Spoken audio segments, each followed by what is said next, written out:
Hello there, welcome back. So, today we have a new video, actually several. I'm gonna make multiple to compensate for the fact that I was off on the weekend. And, for this first one, we shall start with the matter of leadership. Now, for those who don't know what leadership is, which I severely doubt, leaders are those who, lead. They're the ones in charge, and they're the ones that people are generally expected to follow.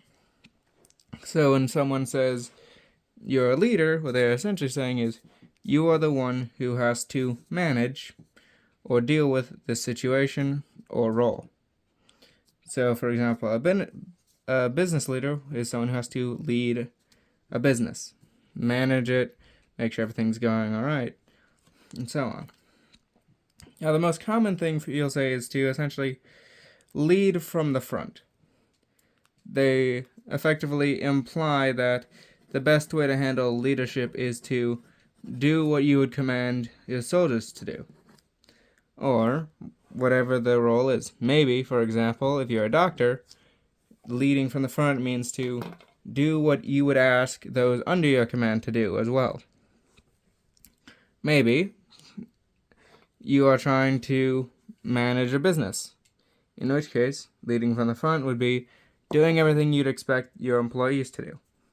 Whatever it is, leading from the front is essentially a declaration that you will, no matter what, continue leading and behaving exactly as if you were another soldier, another person under you. There's also the idea of leading from behind. Now, people generally don't like this strategy because it's essentially what you imagine when you think of an annoying boss. Someone who sits behind the desk, gives commands without really being able to do anything themselves or refusing to do anything themselves. It really isn't a matter of if they're capable of doing it or not, just the fact that they are choosing not to do it. Needless to say, not exactly very popular. Also, I know you can't see him, he's off the screen, but currently, there are two dogs who want lovin's right now, so one of my hands will be tied up. Oh, and if you can't tell, I am currently trying out something new. It's a little thing to hold my phone while I film these. So yeah, leading from behind isn't very popular, mainly because of this aspect. The person isn't really doing what they tell their underlings to do. And yes, they are under you. When you are a leader, you are in charge. That is not up for debate, that is not a question. To lead is to be in charge, whether for management purposes or for diplomatic purposes. For whatever reason, you are currently in charge. Now, no matter what someone thinks of that, that is the case. And so here's what I prefer to say instead. Leading from the front is great, especially when it comes to smaller groups. For example, if you're in a group project, who do you think people are going to listen to when they say, do this? Do you think they're going to listen to the guy who's sitting back, not doing any of his work, just, lazing about? Or do you think they're going to listen to the guy who's already done 2 of the slides and has compiled all the research needed for the project? Probably the second guy. Same with a doctor. It's a lot easier to trust a doctor who you're working with that is willing to take all the risks you are to provide good care for the patient. In small units in the military too, this is also true. Soldiers are more likely to follow a captain or leader who is leading from the front, who is not hiding from their troops or from the battlefield. The issue, of course, becomes what happens when you're dealing with a much bigger group. Take the military as an example, as they're one of the biggest examples of this, really. You often see a lot of modern-day generals behind the front. They're the ones in the offices giving commands, orders, and telling the chain of command what to do. You don't really see them lead from the front anymore. At first, this looks like a really stupid idea if we subscribe to the whole lead to the front idea. But when you think about the reality of it, that is the best thing to do. Now, I'm not saying those generals are competent. Plenty of them freaking aren't. But we see, especially nowadays, when one sniper can shut down your entire plan, putting your top brass in the front and having them charge into the enemy is a good way to lose all the people who are going to give you the orders needed to do what you are assigned to. It makes no sense in that situation to lead from the front. As things get more complicated, with more and more people in charge, the leader's role shifts from just being able to do what they're commanding alongside the troops to connecting everyone else, making sure everyone else has the information they need to get what they need done. So in essence, their role is mainly information, logistics, and management. They are not the person in charge of getting things done directly anymore. Rather, their strength is in delegation, and leading from behind can allow for that.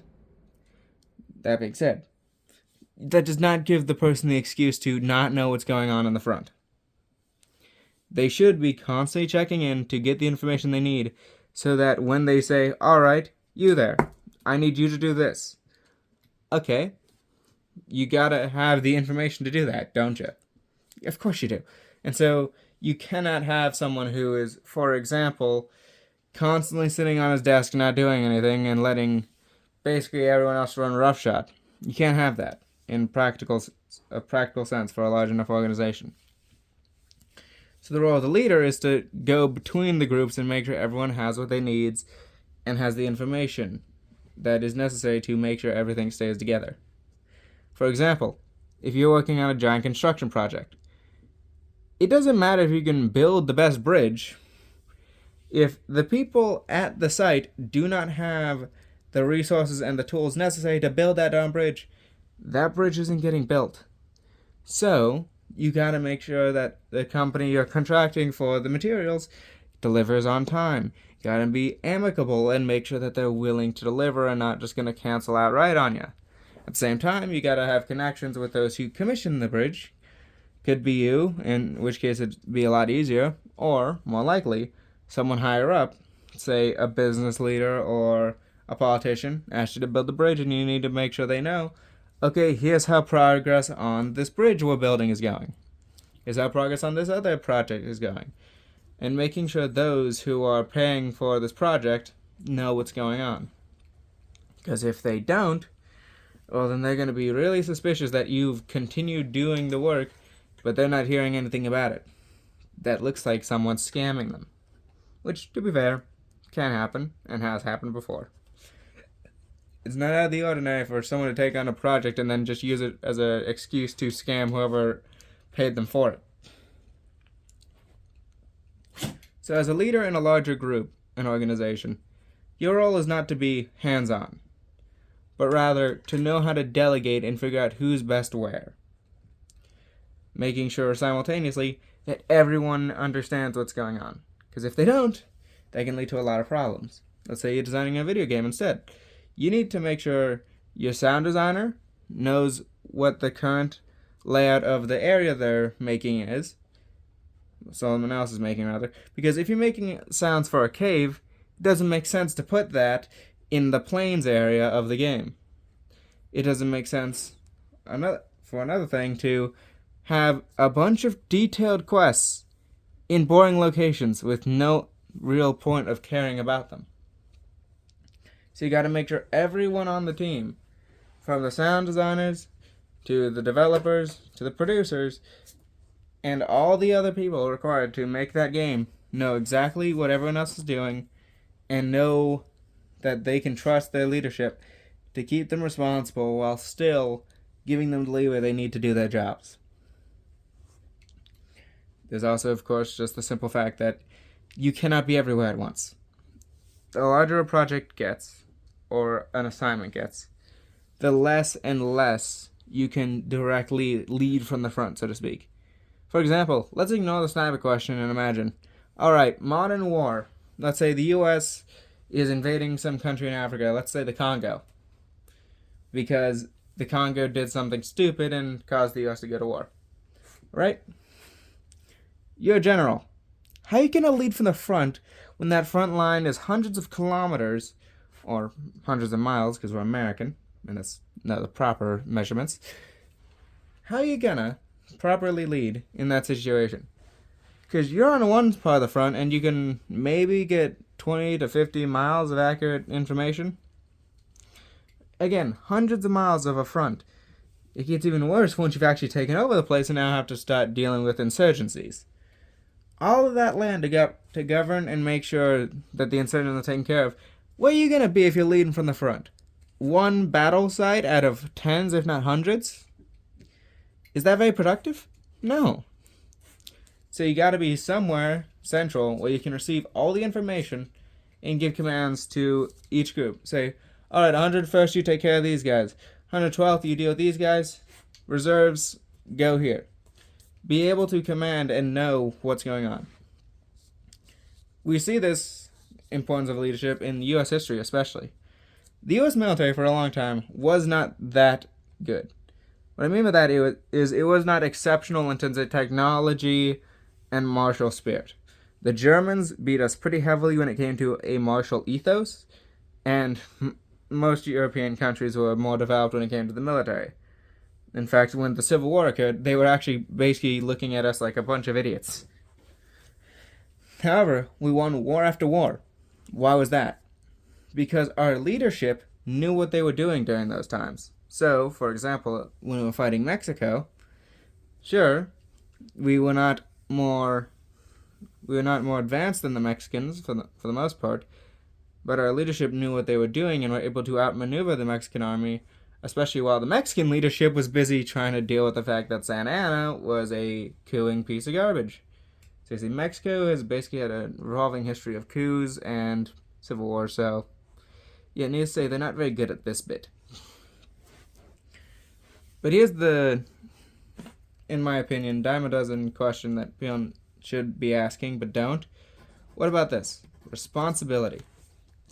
Let's say you are the leader of a project. You are assigned this role by someone else, and something goes wrong. Whose responsibility is it? Is it the person down on the ground? Maybe. What about you? Are you responsible? Yes, 100% yes. As the leader, you assume responsibility for anything that happens under your control unless you actively order against it. So, for example, if you tell someone, don't do X, and they do X anyways, sure, that's on them completely. They actively disobeyed your orders. However, if you were neutral on the subject or even ordered them to do the thing, that's on you. If you give an order when an order was not needed, or refuse to order when some direction is required, that is on you 100%. And the outcomes of it fall to you. It does not matter, for example, when we were dealing with COVID, that the inflation was caused by a number of factors. Because those factors were caused, both directly and indirectly, by the Biden administration's choices. They could have done several things to keep down inflation. Notably, they could have contracted the money supply and raised interest rates, thus reducing inflation. Now, we were already in a recession at that time due to COVID. That would not have been the best call. But these inflationary measures that the Biden administration did take during that time were entirely on them. You cannot look anyone else to it. As the leader, there is one thing that you should always remember. Everything is your fault. Not because every action is directly because of you, but rather because you're the person responsible for coordinating to make sure that things go right. If things are not going right, then that means somewhere along the chain, due to your orders or someone's messing up of your orders, things have not gone well. And that is a problem. If things don't go right, then this project, whatever it is going to have issues. It could be the presidency, or it could be you managing a lemonade stand. The same principle applies. In the end, no matter what you are, you could be the laziest general in the army, or the most proactive person in your little field, whatever it could be. You could be any of them. But the biggest takeaway I would give, no matter what, it is your responsibility, whatever happens under your watch. Even in those cases where it's a person directly going against your orders, You still have responsibility there, not for the action itself, but for how you respond.